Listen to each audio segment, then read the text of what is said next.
অবশেষে দেখে আসলাম সবার প্রতীক্ষিত সিনেমা তুফান, যেটি লন্ডনেও রিলিজ পেয়েছে প্রায় 10 দিন আগে। আর আমি গত শনিবার 8 দিন আগে ছবিটা দেখে এসেছি, বাট ভিডিওটা আপলোড দিতে টাইমের জন্য ভিডিওটা আপলোড দিতে পারি নাই, এবং ফাইনালি ভিডিওটা আপলোড দিলাম। আর দেখুন যে ইলফোর্ড সিনেপ্লেক্সের মধ্যে মানুষের উপচে পড়া ভিড় তুফান মুভিটা দেখার জন্য।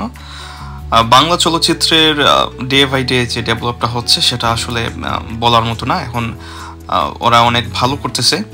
সো সবাইকে, বাংলা ছবির সাথে যারা কানেক্টেড সবাইকে উৎসাহ দিতেই মূলত ওয়ার্ল্ড ওয়াইড মানুষের, আমি দেখেছি যে বিভিন্ন সিনেপ্লেক্সে মানুষের উপচে পড়া ভিড়, বিশেষ করে প্রবাসী বাঙালি যারা আছেন বাংলা ছবিকে সমর্থন জানাতে সবার উপচে পড়া ভিড় বিভিন্ন সিনেপ্লেক্স, তারপর হচ্ছে থিয়েটারগুলোতে দেখা যাচ্ছে।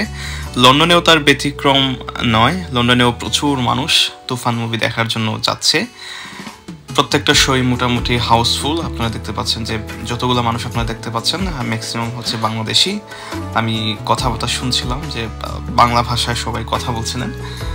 সচরাচর এই সিনেপ্লেক্সে মানুষের তেমন একটা ভিড় দেখা যায় না, জাস্ট তুফান মুভিটার জন্যই মানুষের এমন উপচে পড়া ভিড়।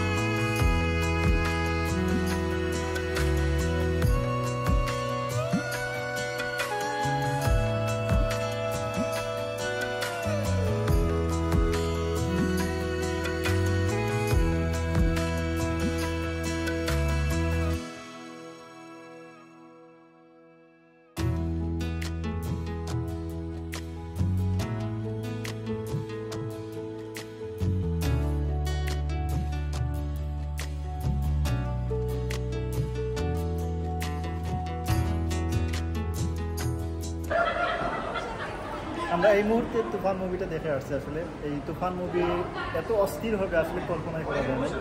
এই তুফান মুভির যে সেকেন্ড পার্টটা অসাধারণ, মানে এই সেকেন্ড পার্টটা হয়েছে আসলে বোঝাই যায় না এটা একটা বাংলাদেশি মুভি, এইরকম মুভি সাকিবে করতে পারবে আসলে বিলিভ করার মতো না। অসাধারণ মানে মুভিটা হয়েছে। সবার আসার জন্য আসলে অনুরোধ করছি, সবাই এই মুভিটা দেখবেন একবার হলেও।